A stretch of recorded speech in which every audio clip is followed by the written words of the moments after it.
I'm gonna go to the checks and balances chat. This is what I read this morning from a member in the checks and balances chat. All right. So in the checks and balances chat, if I scroll up a little bit, how many of us is there in here? Is it like 10 of us or some shit?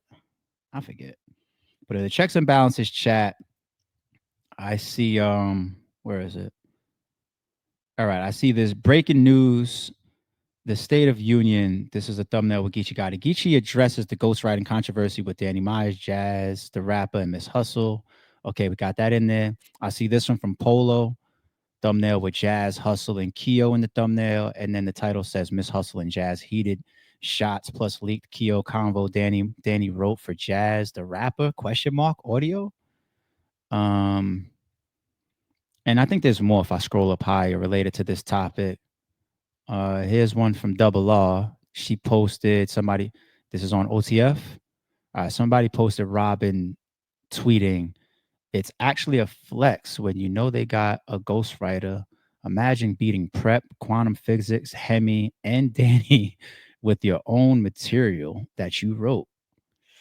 Yeah, so I told y'all, man, we pay attention to battle rap. The checks and balances chat is on y'all heels. Now, in all fairness, this Geechee one didn't watch yet, as well as this other one on Polar World. Didn't listen to that yet. But what I did put in the checks and balances chat, I put all the ghostwriting stuff I can't keep up. LOL. Is he saying yes to any allegations with any people involved? Question mark. That's what I put in there this morning. Right. And then somebody from the checks and balances chat replies with this. So long story short, Newborn is the one that was helping Official. Hustle didn't use Danny's help. Hustle went to Battle Facts and exposed Jaz and the people that wrote for her. I'm watching this one now. Keo is I won't even say the rest of that. Yeah, I'll leave that there. I can't expose the checks and balances chat, man. It's a secret society. All we they're like, yo, there you go, that Illuminati shit again. Shout out to the members.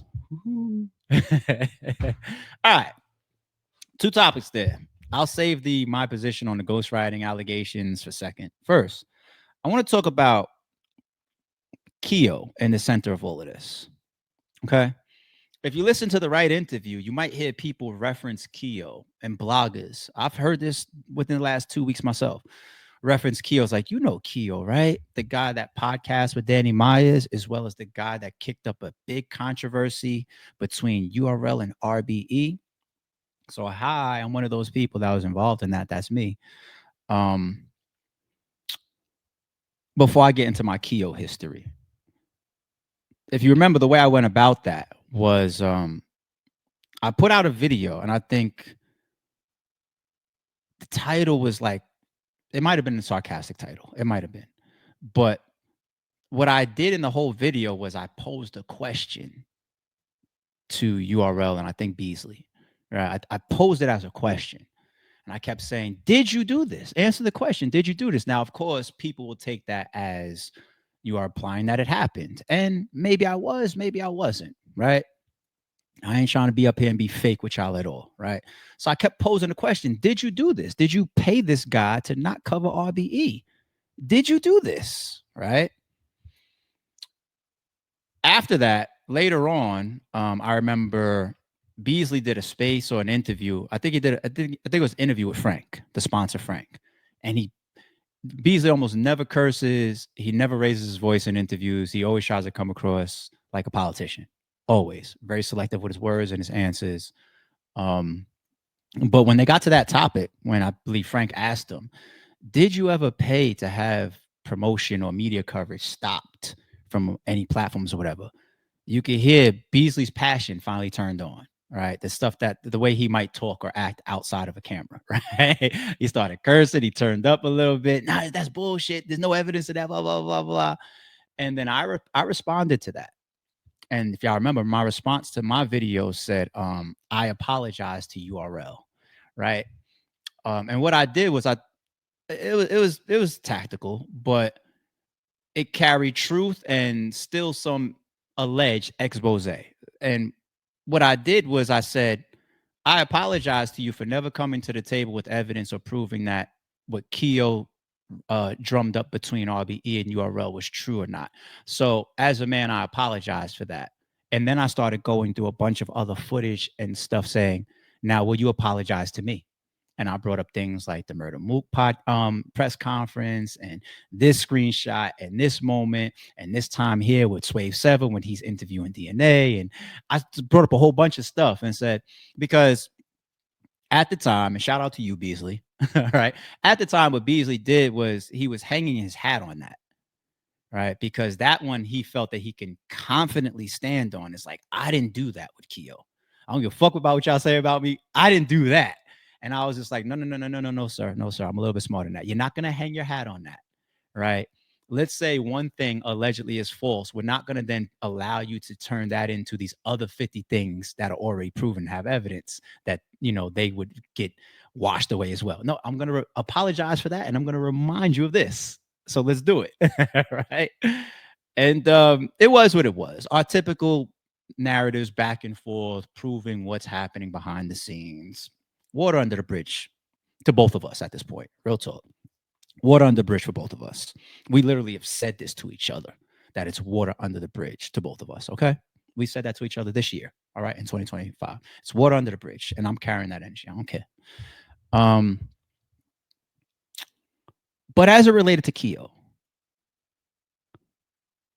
my issue with Keo throughout that scenario is he took a very passionate position behind the scenes of this really happened, this is real, I have the recordings, and I was just like, you're getting badgered out there, and people are pressing for it.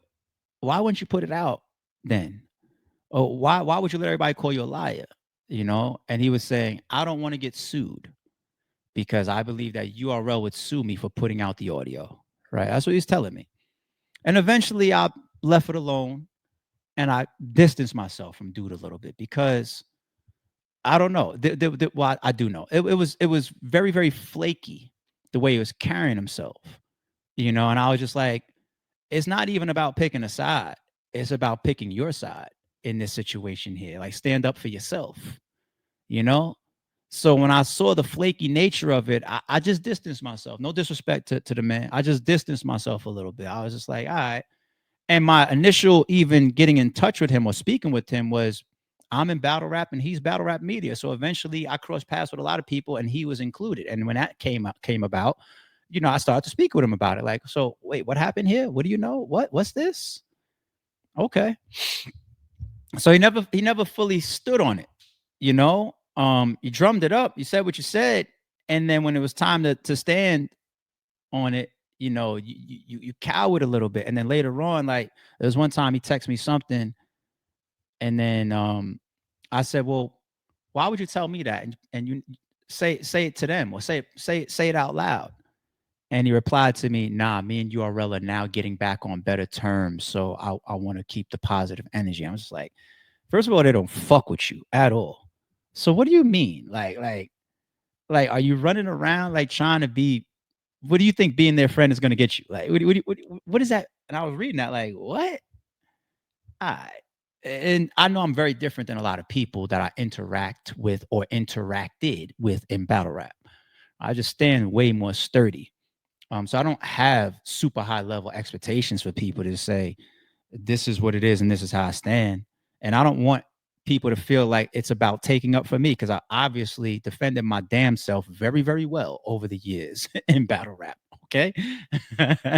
So I frontline myself. But that was my thing with him. But now I see it's an expose thing of now calls are coming out and text messages and all that type of stuff. And the reputation, Keo, you're garnering for yourself right now is people just don't have that enough trust for you. I don't know if that really matters to you or not, but your credibility is it's been in question for a long time. And I think that's where the narrative comes, where you see a lot of bloggers. I saw angry fans say that. I seen battlers saying like, Danny Myers, why are you even, how are y'all podcasting together? Because sometimes birds of a feather flock together. And now some of that is coming Danny's way. All right. And I'm not going to try to play judge and jury between Danny and Keo because I didn't watch it all, you know. But Danny, I will say this: I was DMing with Danny Myers DM Instagram a couple weeks ago talking about a full circle battle. Call me or text me or something if I wasn't talking to you. All right, because I saw that going around in this situation too. Who has access to whose Instagram account and negotiating on this person's behalf or doing this behind my back and all this. I was like, I can't keep up with all of it. Right. I know it's like one of the biggest news storylines in battle rap, even though we got fucking Hitman and Mook and Twerk and Lux on the way. And the crazy thing is these people be booking these big ass battles. And trust me, as a league owner, you hate when this shit happens because you know how messy the battle rap culture is. So it's like, fuck, this whole fucking week when we're supposed to be talking about my rollout, they're talking about Keo and Miss Hustle. Like, the fuck? I got Loaded Lux and Twerk that was just announced. I got Hitman versus Mook press conference about to go to, or a face off about to happen. The fuck are we talking about Keo and Miss Hustle or Danny Myers for? It's battle rap, you know? It's part of it. Now, the ghostwriting shit. And shout out to all people involved. But the ghostwriting shit. I've said this privately and I'll say it publicly. Like, this ain't shit but a moment.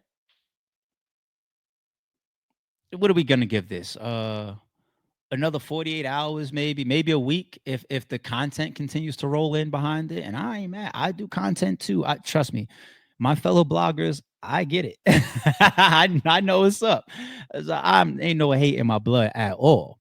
But for the bloggers, I think that's what this is, content, because it you can't ever prove to me that it's about protecting the integrity of the artistry or the battle rap culture. Want to know why? Because we've been here 50 times already. And we've even been here already with some of the same similar names. And I don't know who's really 1000%. I've seen some things over the years, but I ain't here to say any of these females' names right now in this video and say, "Oh, I heard official's name come." I ain't here to do none of that to none of them and be like, "Oh yeah, well you nah." I don't know, man. There's a bunch of messy shit going around, and it is what it is. But act like y'all really give a fuck if y'all gonna do all of this, because the same people is still gonna get called by the same league owners that's not gonna care. The same fans that claim that they care right now, they're still going to click play or buy the ticket or buy the pay-per-view.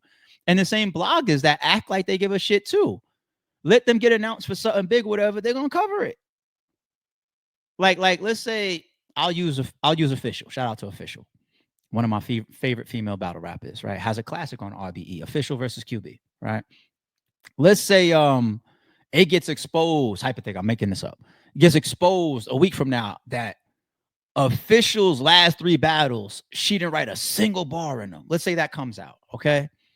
You can't convince me that a year, 12 months from now, or two years from now, if official gets announced versus Loaded Lux, the same bloggers that are trashing it right now will cover that and be like, all right, y'all, we just got an Official versus Loaded Lux announcement, because, and they're gonna talk about it for regular content standpoint. We'll talk about the card, and that's all forms of promotion. The integrity of the artistry is not protected here. It's not. And this is just the sorriest true moment. And I might have been guilty of some of the shit in the past too. Maybe promoting somebody or working with somebody that maybe didn't deserve to be in the culture or didn't deserve the opportunity or didn't deserve the matchup. I'm guilty as well, man. I wish I would get up here and play Angel, but I'm going to call it out. I'm going to be real, at least with myself. Can y'all be real with yourselves too? Is the question. Y'all don't really give a fuck. It don't matter. If it gets exposed that niggas is rehearsing, editing out chokes, got ghostwriters. I've been listening to quantum physics talk about this shit for 20 years. Nobody cares. The fucking name Born has been coming up for 10 plus years. Nobody cares. Danny Myers really doesn't surprise me as a name to come up. And I'm not saying it's true or not, because he's just such an active participant, even from a financial standpoint. Like, I see it. Like, give me my check, even from what he charges. Like, and I know sometimes he does love shit, but I can see that. And if you spend the majority of your year earning your living as a battle rapper, And if you're telling me, all right, this situation with John, whatever, or this person only owes me $1,000, well, what do I think that you're taking if you're writing for people? I think that you would do that then for a quick 500.